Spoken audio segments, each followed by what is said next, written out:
Muy buenas tardes, bienvenidos todos al seminario del doctorado en Ingeniería y Ciencia con la Industria.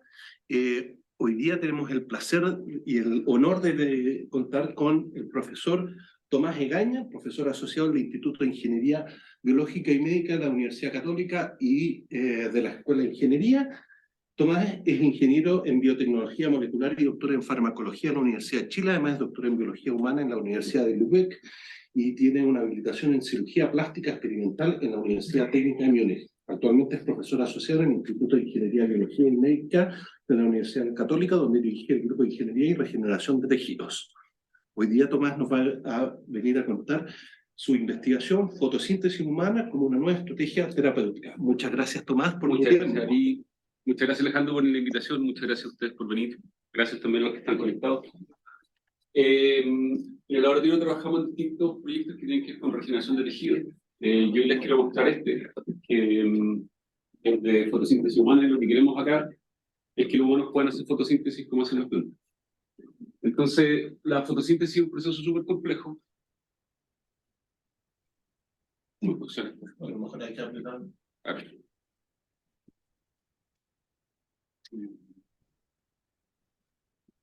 This meeting has been recorded. Got it. Ahora sí. Quizá ahora sí. Sí, eso. La fotosíntesis es un proceso súper complejo, pero al mismo tiempo conceptualmente sencillo. Lo que hacen las plantas es que con la energía de la luz rompen agua. Entonces, al romper agua, liberan hidrógeno y oxígeno.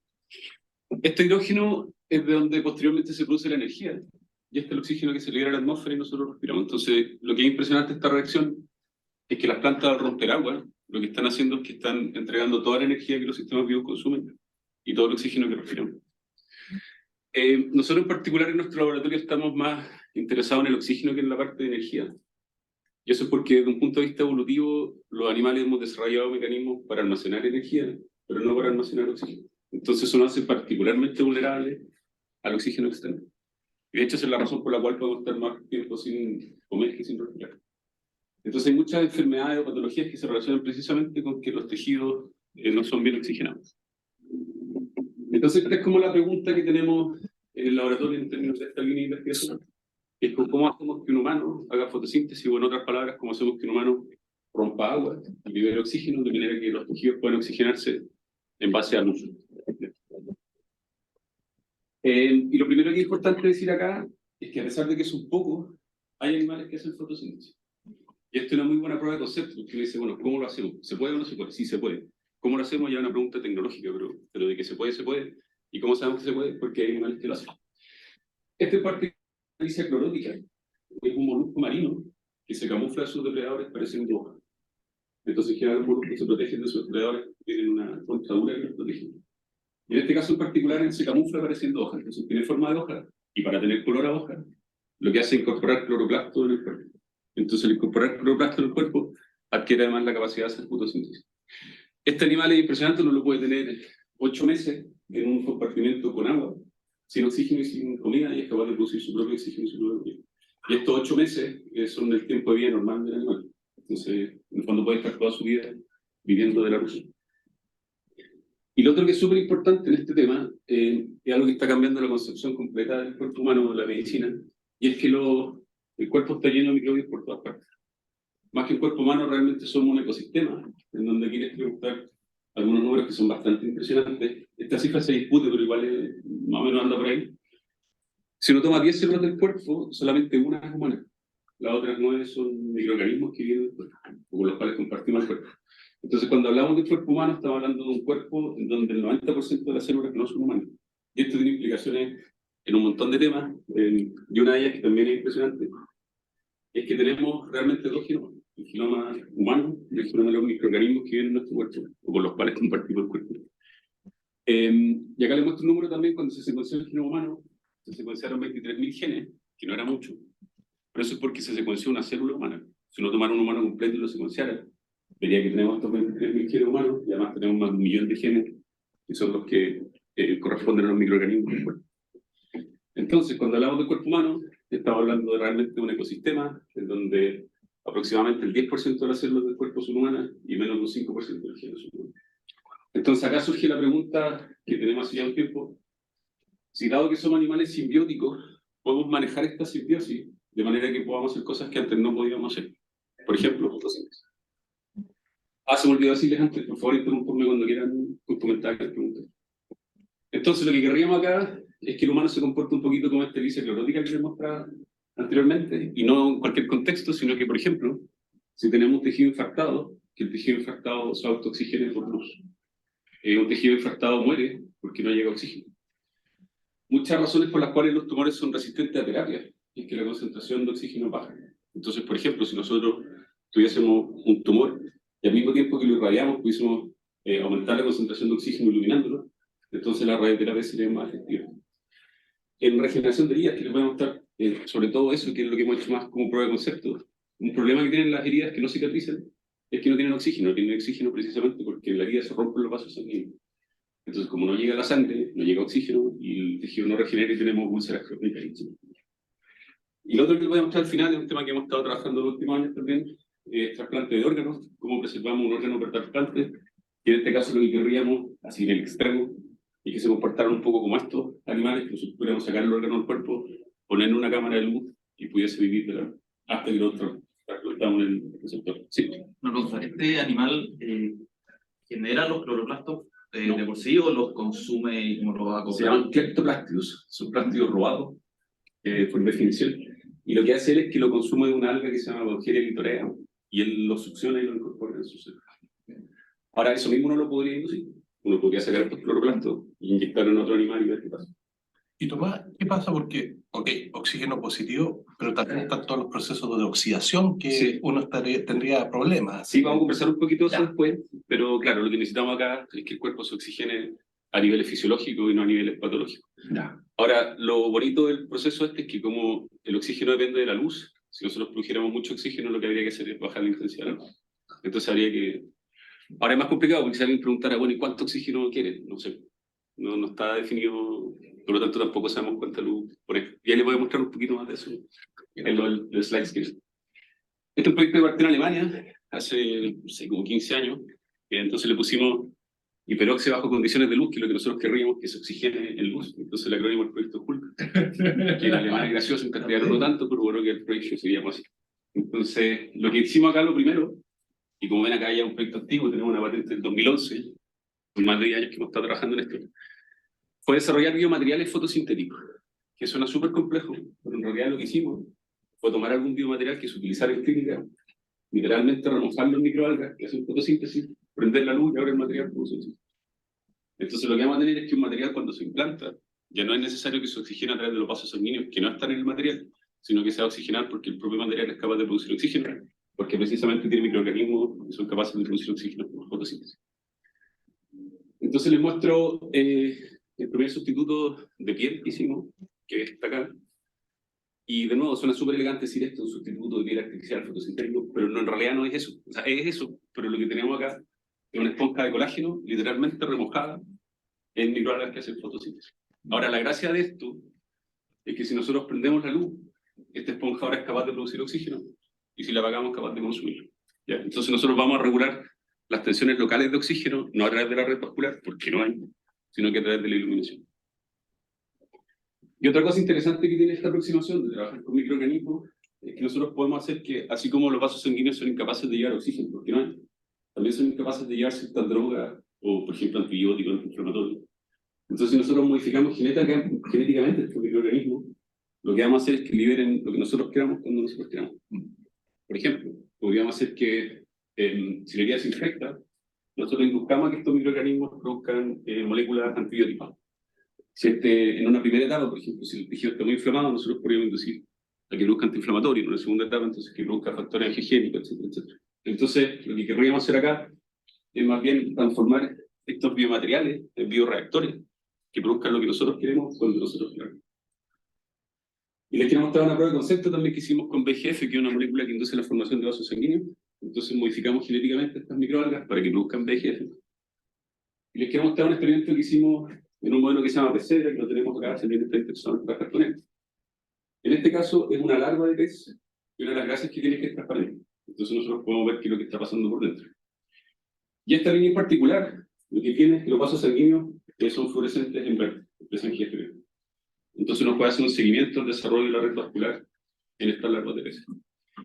Y lo que ven acá en rojo son las microalgas que las inyectamos en una zona que no está vascularizada. Estas son las microalgas wild type, que son las que no están modificadas genéticamente. Estas son las que están modificadas genéticamente para que liberen factores que induzcan la formación de vasos sanguíneos. Wow. Entonces lo que vimos acá es que tenemos un grupo de células que, además de producir oxígeno cuando lo eliminamos, de manera permanente están produciendo factores que inducen el crecimiento de vasos sanguíneos. Y algo que llama la atención también, y que no lo esperábamos en verdad, es que la red vascular entera pareciera estar más desarrollada. Entonces también hay un efecto sistémico, que son cosas que queremos explorar ahora. De decir, bueno, ¿qué pasaría si ponemos, por ejemplo, microalgas fotosintéticas que liberen alguna otra cosa en un tejido subcutáneo? No sé, por ejemplo, que pudieran modular los niveles de insulina en el cuerpo, que se liberaran, qué sé yo, antioxidantes, o moléculas de tratamiento de cortilla, etc.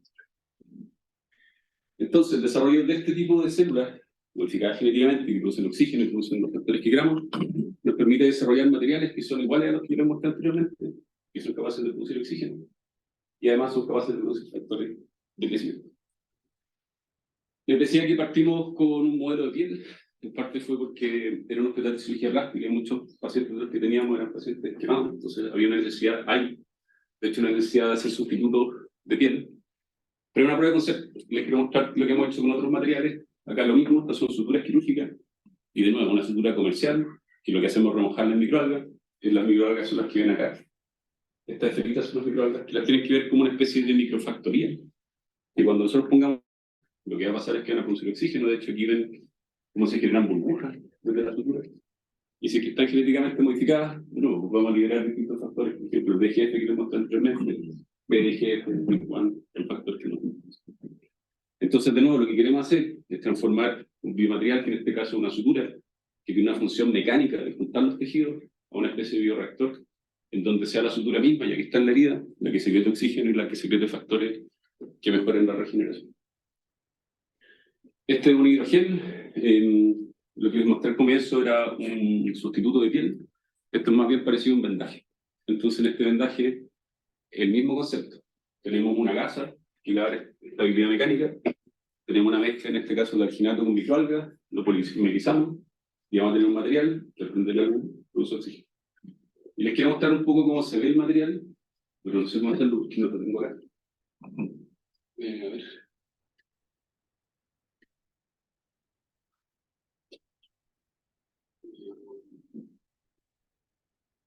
Bueno, no va a tocar nada mejor, pero lo que les quería mostrar acá es cómo se sigue proyectando en su... Sí, está perfecto. Ya, si no tocan nada, si no lo resulta, pero básicamente era para que vieran cuáles propiedades mecánicas del material. Y lo que vamos a hacer ahora, estamos con el Hospital de El Salvador, gestionando los protocolos de ética para comenzar un estudio con pacientes. Y lo que querríamos, por ejemplo, si tenemos un paciente quemado, en vez de que el paciente quemado esté... no resultó bien. En vez de que el paciente quemado esté cubierto por alguna gasa, un vendaje como este tipo, que esté cubierto por estos otros vendajes que son capaces de producir oxígeno y otro tipo de vendajes. Acá hicimos algunas pruebas de seguridad. Aquí vemos, las pruebas fueron en nosotros mismos, en realidad, en el laboratorio. Y lo que vemos acá es que el hidrogel sin microalgas no genera ningún tipo de reacción, y el hidrogel con microalgas tampoco. Entonces, de cierta forma, es un material seguro, que además, la gracia que tiene estos hidrogeles es que como son capaces de absorber agua, nosotros también podemos incorporar fármacos dentro del hidrogel de manera que lo liberen de a poco. Por ejemplo, en este caso, liberan de manera controlada un antibiótico. Entonces nosotros podríamos pensar que en una herida, al comienzo, por ejemplo, vamos a poner un vendaje que produce oxígeno y libera antibióticos, después que produce oxígeno y libera antiinflamatorios, etcétera, etcétera. Hasta ahora hemos hablado solo de microalgas. Hay muchos microorganismos que producen oxígeno, no solamente las microalgas. Y uno de ellos son las cianobacterias. Son bacterias, que son las que evolutivamente originaron los cloroplastos. Y esas también las hemos utilizado. Entonces acá lo que les quiero mostrar es que esto no está limitado a piel y microalgas, sino que está en una tecnología, una plataforma que permite crear distintos tipos de materiales con distintos tipos de microorganismos. Y acá básicamente hicimos lo mismo que les mostré anteriormente, pero con una cianobacteria. Esas son cosas in vitro que uno dice, ya, qué bonito, pero ¿qué pasa en vivo? Entonces, en vivo, con este grupo de cirujanos plásticos, seteamos un modelo trasplante de piel. Entonces, lo que tenemos acá es un ratón, que es un ratón normal, salvo que es calvo, y eso simplemente es porque es más fácil trabajar en regeneración de piel en un animal sin pelo. Y acá tenemos 2 implantes de piel artificial, controles, Y acá tenemos los dos puntos. Bien. Luego estos animales, cuando son operados, se guardan en cajas con luz. Y acá hay un tema que yo siempre muestro esta foto porque no solamente necesitamos trabajar en el desarrollo de esta tecnología, que es la piel artificial fotosintética, sino que, por ejemplo, los iluminadores. Necesitamos iluminadores, yo voy a mostrar un poco después, que sean seguros, que iluminen las longitudes de onda que sirven para la fotosíntesis, etcétera, etcétera. Y lo otro que tenemos que hacer es generar vendajes transparentes y generar vendajes no transparentes. Entonces tenemos que generar una especie de ventanita hacia la herida en donde nosotros podamos ponerlo. Así se ven los ratones después de 5 días. Y por eso yo les decía que partimos trabajando con piel, porque es un buen modelo. Acá podemos ver un montón de cosas sin hacer mucho. Por ejemplo, vemos que la zona de contacto entre la piel fotosintética y la piel normal no está inflamada, que eso ya nos dice que vamos bien. Vemos que no hay rechazo. Si el animal rechazara el injerto, lo que haría es contraer la herida y bota el material. Vemos que no pierden peso, vemos que los animales se mueven de manera normal, vemos que no hay infecciones, si hubiera infecciones, vemos que... Entonces, de cierta forma, vemos que la cosa va más o menos bien. Y lo que es más interesante es lo que ocurre cuando nosotros sacamos estos materiales y los analizamos, y vemos que cuando pasamos de tener una esponja que estaba remojada en microalgas, luego se implantaba en los animales iluminados, vemos que hay un tejido que se empieza a vascularizar. Y yo muestro esta foto también porque nosotros no queremos que la piel haga fotosíntesis para siempre, que los órganos hagan fotosíntesis para siempre, que los tejidos infectados hagan fotosíntesis para siempre, sino que en una ventana terapéutica, en donde en este caso, por ejemplo, el material no está conectado a los redes vasculares. Entonces, en este momento, cuando ya sí hay vasos sanguíneos, ya no necesitamos la fotosíntesis. Entonces, ahí vamos a conversar después cómo podemos deshacernos de estos microorganismos.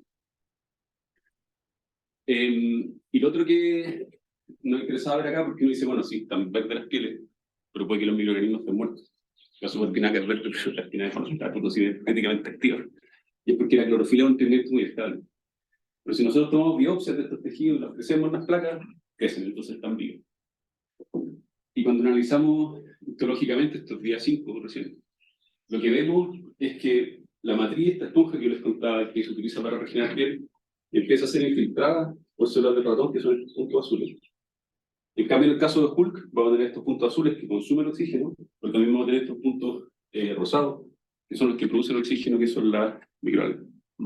Entonces, lo que tenemos acá es una especie de tejido quimérico mixto, en donde parte de las células consumen oxígeno y parte de las células lo producen. Y esto que pareciera ser súper novedoso y que lo tenemos patentado, etcétera, etcétera, en realidad no es nada más que este experimento súper antiguo que probablemente todos conocen, que es un experimento de Joseph Priestley que publicó en 1771, donde lo que él muestra es que si tiene un ratón encerrado en una caja, el ratón muere, que eso no tenía ninguna novedad, no sabes qué le va a hacer. Lo novedoso de este experimento es que se demostró que si él ponía en esta misma caja una planta de luz, entonces el ratón ya no moría.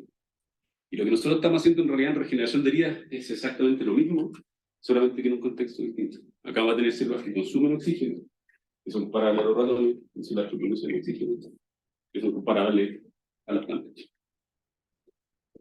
Lo primero que hicimos, luego de ver cómo que más o menos podía funcionar esto, fue centrarnos en temas de seguridad. Lo más importante para la translación clínica de estas nuevas terapias es que sean seguras, y después viene la etapa de ver si sirven para algo. Pero validamos la tecnología con peces, con cerdos y con ratones, y no les voy a mostrar los resultados porque, por razones de tiempo.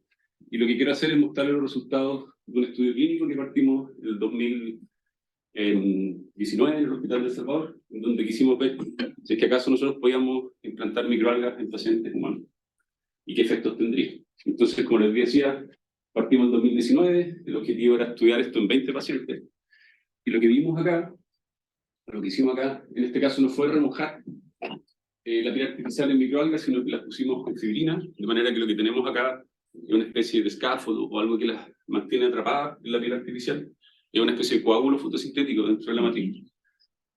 Estas las empacamos, las mandamos al hospital. Como ven acá son trozos ahora de 5x5, son más o menos grandes. Acá se ven las microalgas, como están realmente encapsuladas en esta red de fibrina, y lo de siempre. Si prendemos la luz, produce oxígeno, y si la apagamos, lo uso. Les voy a mostrar los primeros 8 pacientes de 20, y básicamente porque son los que tenemos los datos más ordenados. Y también porque quiero que vean que son pacientes de distintas edades. Aquí hay uno de 21, 63 años, hombres y mujeres. El origen de la herida era distinto también, mordeduras de araña, etc. La zona en que se trataron fue diferente y los tamaños de la herida fueron súper distintos. De hecho, eso es lo que pueden ver acá. Les pido disculpas si justo están almorzando, pero así es como se ven las heridas. Entonces, bueno, hombres y mujeres, distintas edades, distintas zonas, distintos tamaños. Y lo que vimos es lo que les vamos a mostrar a continuación. Les quiero hablar de un caso en particular que fue el más bonito que nos tocó tratar, que es una mujer que tuvo una quemadura de esta zona que se llama la fosa cubital, que es la parte del frente del codo. Y ella tuvo una quemadura cuando era niña. Y el problema que tienen las cicatrices es que los pacientes crecen y las cicatrices no. Entonces, cuando un niño crece y la cicatriz no crece, lo que empieza a pasar son problemas mecánicos, donde en el caso de ella no podía estirar el brazo.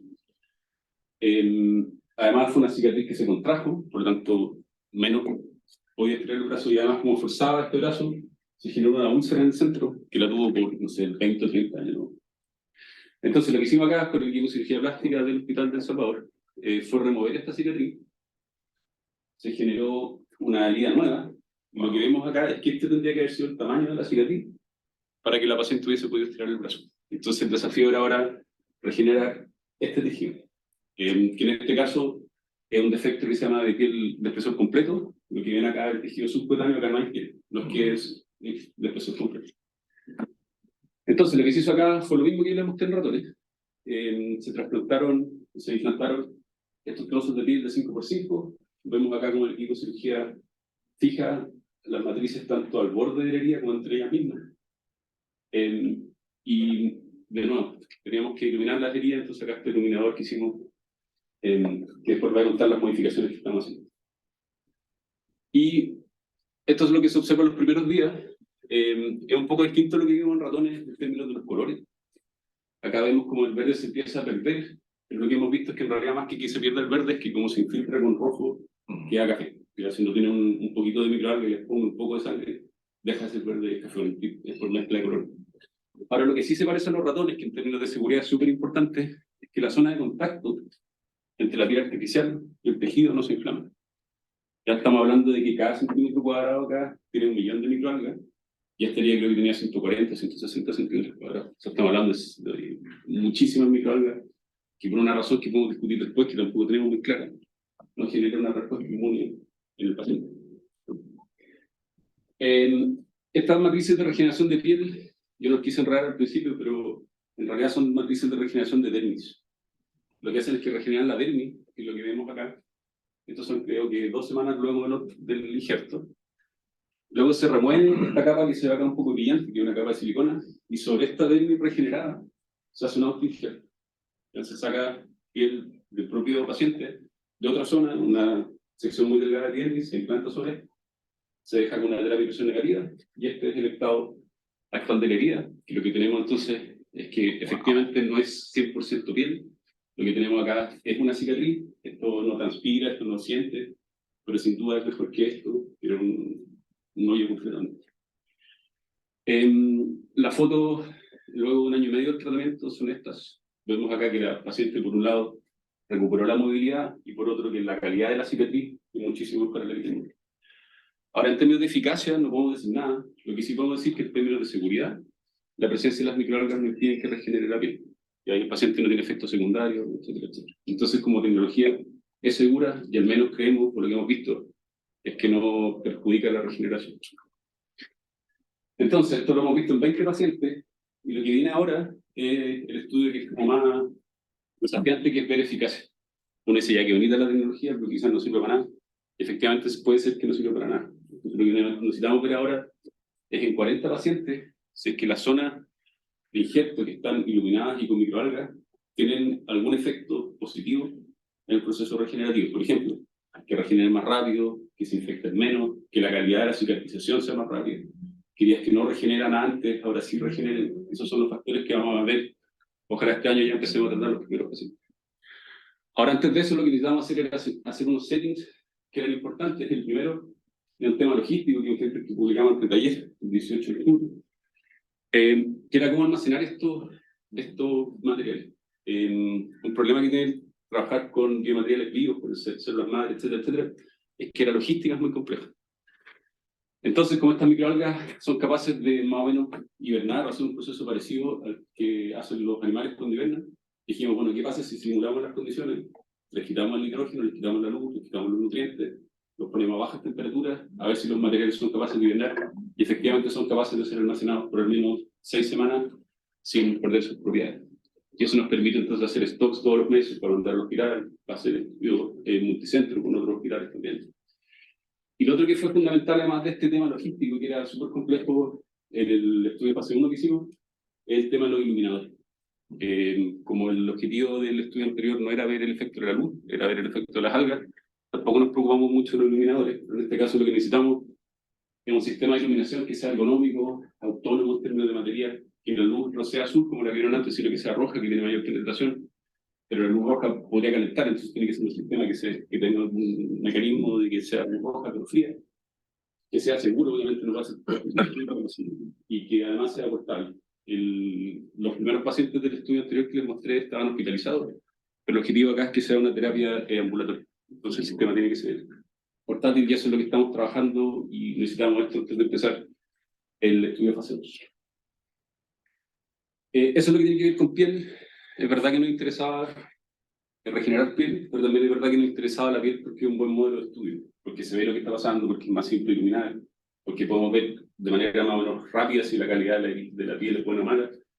Pero queríamos aplicar este concepto a otras patologías. Y Tomás, sí, ahí solamente está regenerando endodermis. La epidermis después tienes que injertarla. Sí, es la dermis solamente. Ya. El caso de las heridas de piel, la gravedad de la herida no se mide en términos de superficie, sino que de profundidad. De hecho, hay heridas que lo que hacen es quemar la superficie de la cara, por ejemplo, y regeneran, entonces la gente se ve más polvo. Entonces acá el problema tiene que ver con la profundidad. Una vez que nosotros somos capaces de regenerar la dermis, entonces después la epidermis es más o menos fácil de regenerar. La epidermis, en realidad, la dermis lo que hace es como que entrega la función de barrera de la piel, pero la epidermis hace toda la otra función. Entonces estas matrices son en particular de regeneración dermal. Ahora se puede imaginar que no solamente la regeneración de piel tiene que ver con efectos del oxígeno, o sea, no que solamente el oxígeno es importante para regenerar piel, sino que por muchas otras cosas. Y un proyecto que nos tiene súper interesados, que hemos estado trabajando en los últimos, hace 4 o 5 años, es cómo podemos desarrollar sustitutos de sangre, que en vez de que sean eritrocitos o glóbulos rojos que transporten oxígeno, queremos hacer sustitutos de sangre que tengan glóbulos verdes, glorocitos, como lo llamamos, en donde la sangre ya no transporta oxígeno, sino que lo produzca. Entonces, que la sangre tenga una función distinta, que no es transportar el oxígeno, sino que producir el oxígeno que los tejidos necesitan. Entonces, pasar de estos glóbulos rojos a pasar de estos glóbulos verdes. Esto obviamente es un Photoshop, esto no es una foto real, pero esto sí. Entonces, estos son glóbulos rojos, estas son microalgas, y aquí hay una mezcla de las dos. Entonces la pregunta es si estas células pueden viajar por el cuerpo transportando oxígeno. La pregunta es si es que estas pueden viajar por el cuerpo produciendo oxígeno en presencia de luz. Y les quiero mostrar algunas cosas que indican que quizás sí. Y quizás sí en un contexto que nos interesa, que es el de trasplantes de órganos. Obviamente las aplicaciones son múltiples, pero estamos interesados en trasplantes de órganos nuevamente también, porque aparte de ser un problema real, que necesitamos que los órganos sean preservados para trasplante, también es más sencillo, porque el órgano está fuera del cuerpo, es más sencillo iluminar, es un buen modelo de estudio también. Entonces acá hay varios desafíos. Uno es cómo desarrollamos el sustituto de sangre en sí. Por ejemplo, qué equilibrio va a ser, qué microorganismo va a ser, además del microalga, oceanobacterias, si van a tener antibióticos, si van a tener distintas concentraciones de, qué sé yo, vitaminas, antioxidantes. Después, ¿cómo lo vamos a incorporar en el órgano? Lo que necesitamos acá entonces es lavar la sangre roja, hay que reemplazarla por sangre verde. Y una vez que el órgano esté verde, ¿cómo lo vamos a iluminar? Y esto no es tan sencillo como la piel, y la piel ya en sí misma es compleja, porque claro, son órganos sólidos. Entonces uno podría pensar que, por ejemplo, por el hígado uno podría ir por las arterias produciendo oxígeno y por las venas con luz. O en el riñón, que es el órgano más trasplantado, y también por eso estamos trabajando mucho en riñón, podríamos poner, por ejemplo, fibra óptica por la uretra, entonces de manera que se ilumine el cáliz, y por la superficie entonces poner LEDs y iluminen algunas longitudes roja o azul. Entonces acá hay un video que no va a funcionar. Y ahí tú, porque también transporte de órganos, es que tú podrías aumentar la vida completa en el transporte de órganos. Eso es lo que queremos, claro. Y yo no se los dije para honrarlos, pero el problema uno de los problemas que tiene el sacar un órgano del cuerpo es que baja la tensión de oxígeno y eso no necesariamente mata el órgano. Lo que mata el órgano es que cuando lo volvemos a conectar a la red vascular en el receptor, sube muy rápidamente la concentración de oxígeno y eso genera daño por isquemia de reperfusión, que se llama, que es lo que termina matando muchos órganos. Entonces, si nosotros lográramos sacar un órgano y ese órgano mantenerlo con niveles de oxigenación normales, más allá que la función que tiene el oxígeno en el metabolismo, lo que estaría pasando es que cuando sea retrasplantado, no va a pasar por este batch de isquemia de reperfusión. Y la posibilidad también de transformar el ECMO ahora en esto. Sí, de hecho estamos trabajando con Rolando Rebollero, que desarrolla sistemas de ECMO para trasplantes. Ahora, el ECMO tiene el problema de que trabaja con sangre. Trabajar con sangre tiene un montón de problemas. De partida se necesita sangre. O sea, hay que tener un banco de sangre asociado. La sangre funciona súper bien los glóbulos rojos, pero cuando se rompen, que es la hemólisis, libera hemoglobina y esa hemoglobina es súper tóxica, genera inflamación. La sangre puede transmitir enfermedades, la sangre tiene una vida media baja. Entonces, nosotros si pudiéramos reemplazar el glóbulo rojo por el glóbulo verde, en realidad no habría más problemas, ni siquiera que funcionen mejor, sino que funcionen parecido. Este video es bonito, pero me da miedo que si lo tiro... sí, a ver, espérate. Lo que pasa es que yo tengo la presentación acá, entonces no sé cómo... Si yo no la veo. A lo mejor está ahí en el otro, tira todos los como para el lado. Mira acá, a ver. Ahí está. Perfecto. Ya, entonces lo que quiero que se fijen acá, bueno, primero, que esta es una rata que está viva, por eso vemos el corazón ahí.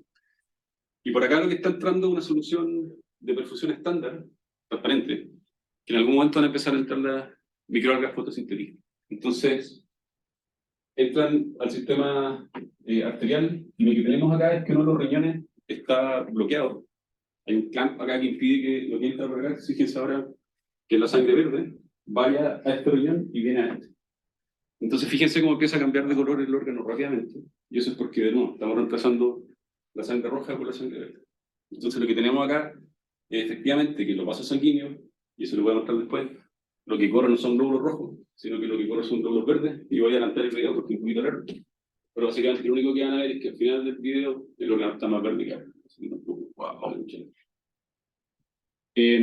Así se ven, eso era un ratón, una rata, perdón, esto es un cerdo. Esta es una colaboración que tenemos con AgroSuper, que nos ha ayudado mucho en entregarnos distintos tejidos. Y lo que vemos acá, de nuevo, es la arteria renal, la sangre verde entra a un riñón, al otro no, y después lo comparamos y decimos, bueno, ¿cuál es capaz de vivir más tiempo para el cuerpo?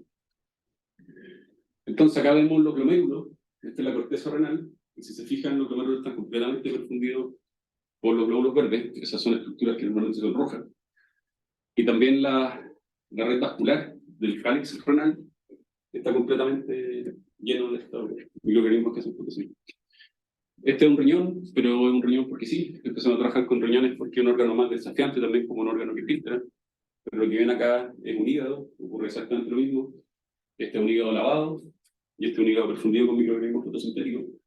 Y la gran pregunta acá que tenemos, que estamos tratando de responder, es si es que una vez que estas redes vasculares están llenas de glóbulos verdes y somos capaces de llegar con luz, si es que el oxígeno que produzcan estas células va a ser capaz de mantener vivos estos tejidos.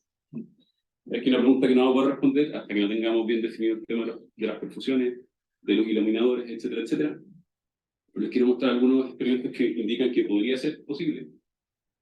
Y en este lo que hicimos fue tomar rebanadas de órganos, de riñones de rata. Ya son rebanadas de 5 milímetros. Entonces, lo que vemos acá es la concentración de oxígeno. Están flotando en un oxígrafo y nos permite hacer una medición permanente de los niveles de oxígeno. Entonces vemos que en oscuridad el órgano consume oxígeno.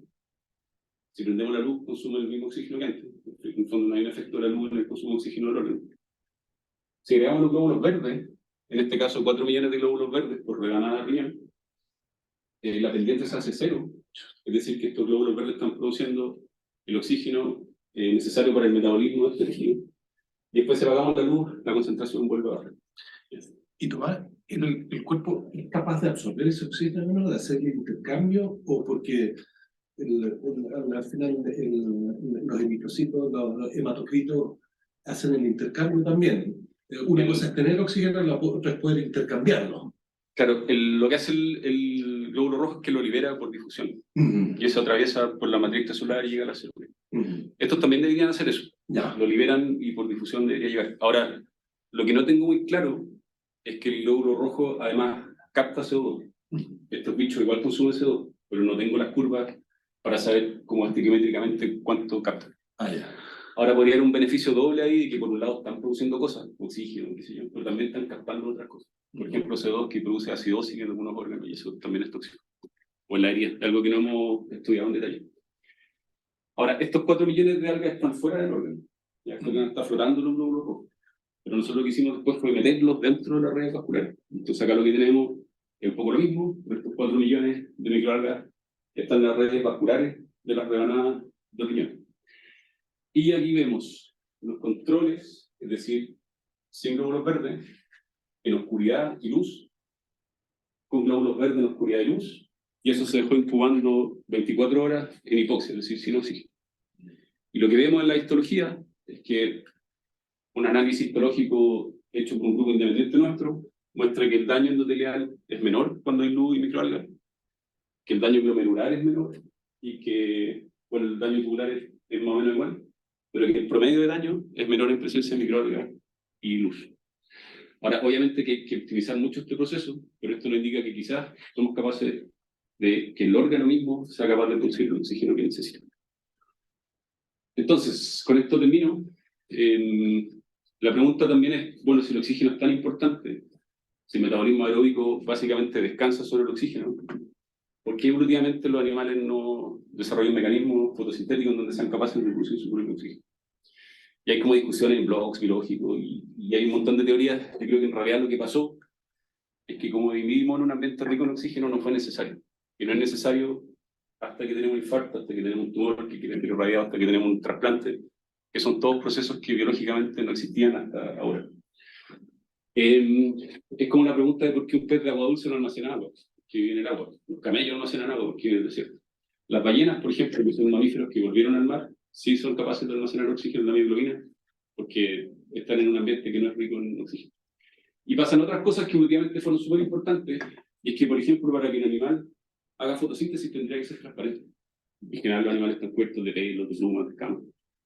Lo otro que tendría que pasar es que el animal se exponga a la luz para respirar. Y al exponerse a la luz, como la luz en la naturaleza del sol estaría expuesto al calor, habría tenido que generar mecanismos para liberar ese calor, y además estaría expuesto a depredadores.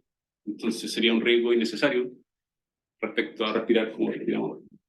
Y lo otro que es súper importante es que si los animales respiraran de la luz, de noche se ahogarían. Entonces hay un tema circadiano que simplemente porque el día no tiene luz siempre, los animales no podrían hacer fotosíntesis o vivir al menos de su oxígeno. Este animal es una rareza, porque ninguna de estas cosas tiene.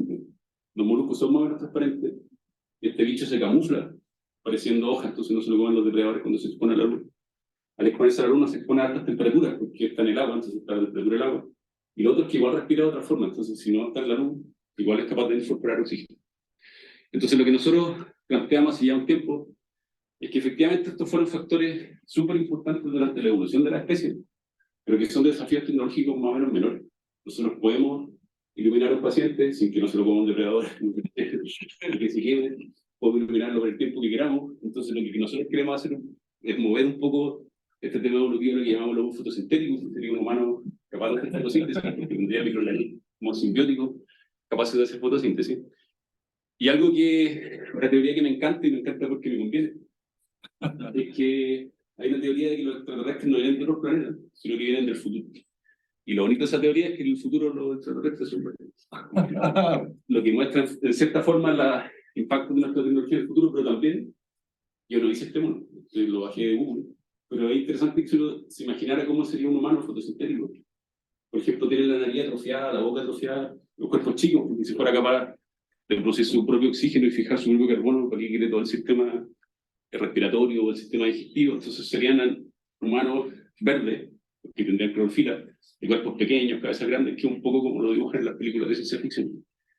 Y con esto termino contando un poquito del grupo nomás, en la Laboratorio de Ingeniería y Regeneración de Tejidos, en donde varios trabajamos en este tema, pero también trabajamos en otros temas. Felipe, por ejemplo, está haciendo ingeniería genética de microalgas para que hagan otras cosas que ya no hacen.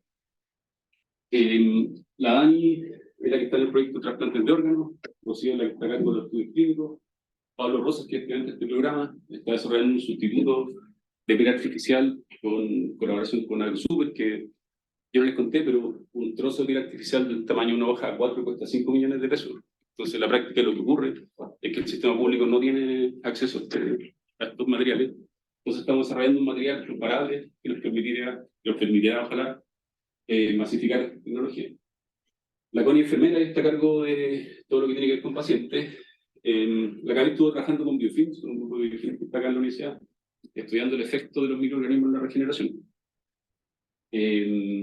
La Vale está haciendo otras cosas distintas, está desarrollando proyectos que tienen que ver con mejorar las propiedades mecánicas de las cicatrices, porque uno podría pensar que un niño, por ejemplo, lo que necesita en cierta forma, con la misma cicatriz que le mostré, es que la cicatriz sea más flexible. Entonces, como uno enzimáticamente puede mejorar las propiedades mecánicas. Está haciendo biología comparada también, estudiando por qué algunos animales son capaces de regenerar mejor que otros, entonces viendo cuáles son las proteínas involucradas, como en la matriz celular. Sergio está terminando un proyecto que en algún momento nos dimos cuenta que estábamos haciendo algo raro, que era producir materiales que parecían hojas. Entonces dijimos, bueno, ¿qué pasa si utilizamos hojas? Entonces, cuando uno corta una hoja y le pone un oxígrafo, es capaz de producir oxígeno por mucho tiempo. Entonces, la idea que tenemos acá es que a futuro pudiésemos utilizar hojas como vendaje y transformar la hoja en un bioreactor, que la planta esté modificada genéticamente y que sea capaz de liberar no sé, distintas moléculas, además de oxígeno, que tenga la función de barrera, y está haciendo algunas pruebas de concepto. Chris estuvo trabajando en tumores, pero en los últimos 3 años se metieron varios grupos en China, de como 25 papers de tumores fotosíntesis, y dije, bueno, enfoquémonos en lo que somos capaces de hacer. Y lo bajamos un poquito ese tema, pero él estuvo en el fondo variando esto. Y efectivamente, si nosotros irradiamos un tumor que hace fotosíntesis, la radiación es más potente. Y él trabaja con un proyecto que puede parecer absurdo, pero que nos parece importante. Y es que estábamos desarrollando filtros de cigarro que filtran. 7 millones de personas mueren al año por fumar, pero en realidad las personas son adictas a la nicotina, y la nicotina no es lo que mata a las personas, lo que mata es el electrooxidativo, los hidrocarburos aromáticos. Entonces la pregunta es, ¿por qué no hacemos un filtro en donde filtra esta molécula? Y los filtros fueron desarrollados por los departamentos de marketing de las tabacaleras para generar la sensación de que filtran, pero en realidad no filtran.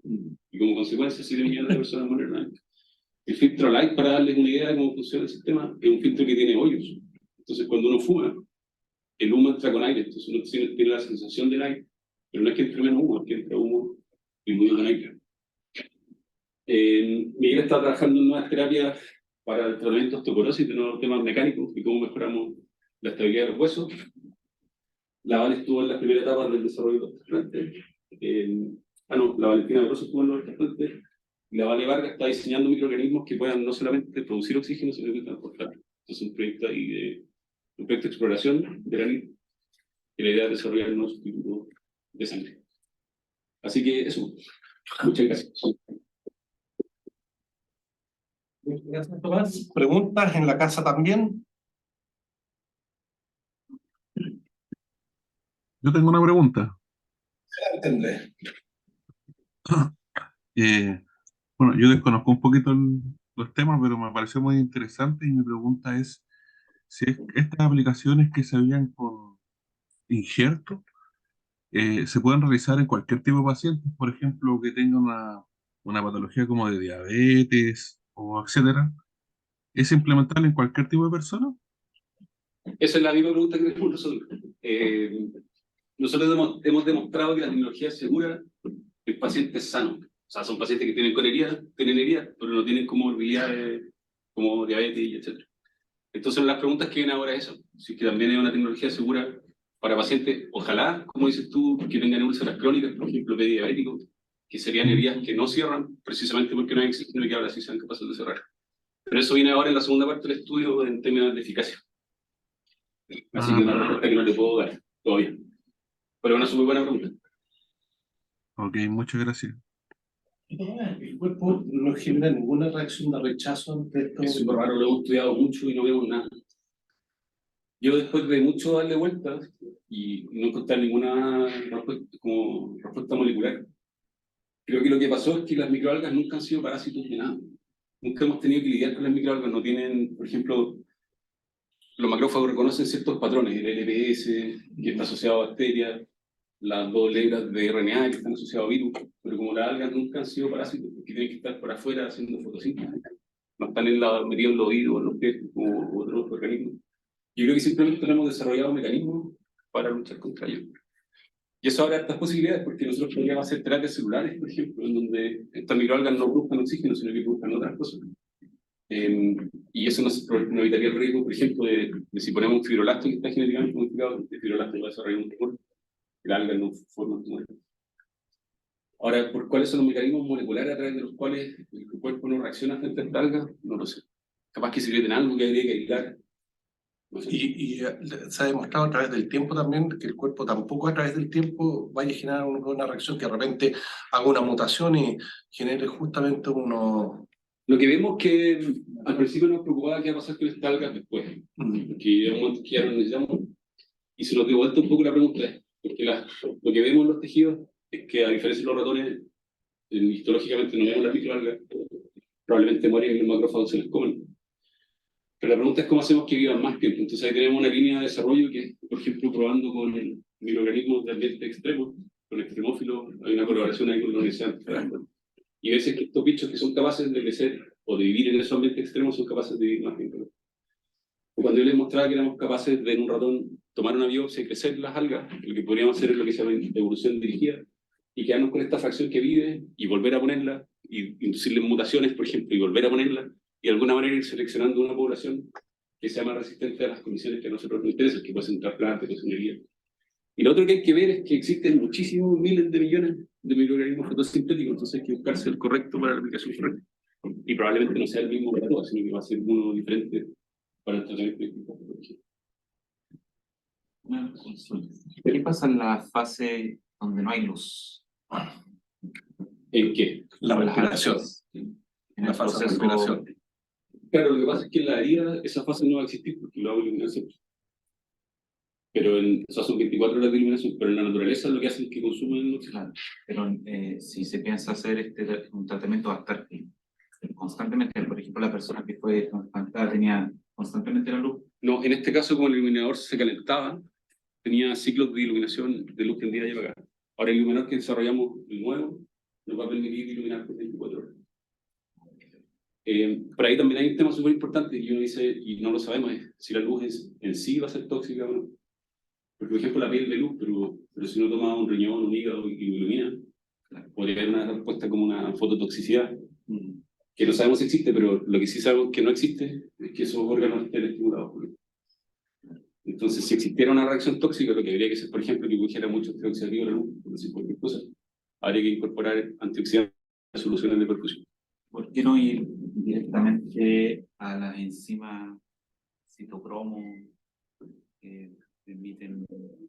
Sí, también se podría. Lo que pasa es que como no sabemos, como no hemos determinado que efectivamente se produzca estrés oxidativo, no vamos a solucionar un problema que todavía no hemos visto. Pero en realidad, como no hay casi nada del tema, es súper complicado. También uno dice, bueno, vamos a iluminar un órgano, pero tampoco tenemos un mapa de transparencia del órgano. Uno dice, bueno, pero ¿cuánta luz van a poner para que les llegue una densidad de fotones parecida y por dónde entrar y cada cuánto? Entonces también lo que hemos tratado de hacer aquí con la Facultad de Física, con el equipo de física médica, es hacer mapas de transparencia del órgano, rebanarlos y ver qué tan transparentes son, de determinar las propiedades ópticas de los órganos que no se saben. Entonces no dice iluminémonos ya, sí, pero ¿cuántas luces, con cuánta luz? ¿Cada cuánto tiene que estar, por ejemplo, un LED para que llegue de manera homogénea a distintas zonas del órgano? ¿Es necesario realmente insertar los LEDs o pueden ir por fuera y por dentro? Probablemente los tejidos son distintos, un pulmón es bastante transparente comparado con un hígado. Entonces, hasta que no tengamos bien definidos estos mapas de transparencia, es súper complicado decir, bueno, cuánta luz le vamos a poner.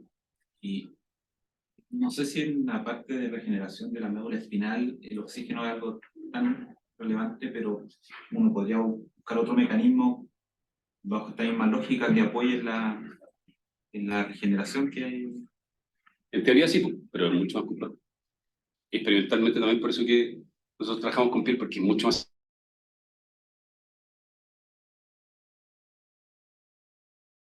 como iluminamos la médula espinal. Encima la médula espinal está cubierta por huesos que no son transparentes. Entonces, antes de tener las aproximaciones más complejas, estamos probando en modelos que son más simples, pero que siguen siendo súper complejos. Bueno. Y que son problemas biotecnológicos grandes. Y las úlceras crónicas, las quemaduras, son problemas que A mí me da un poco de como vergüenza, como humanos, que somos capaces de cerrar una herida. O sea, no estamos hablando de trasplantes de cabeza, estamos hablando de una herida que está abierta que no cierra. ¿Cómo no vamos a ser capaces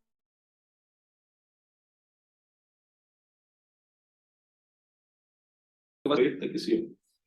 Y como consecuencia de que no cierran, entonces, bueno, hay problemas para el paciente que le duele y qué sé yo, pero además terminan amputados por tumores de infecciones. Entonces son problemas más o menos chicos que no están resueltos. Que cómo no vamos a ser capaces, o sea, cómo no vamos a hacer un filtro. Sí, es absurdo. 7 millones de personas mueren al año. 7 millones de personas es como el doble de Uruguay, algo así. Todos los años por fumar. Y la gente no es adicta, insisto, no es adicta a las moléculas que los matan, es adicta a la nicotina.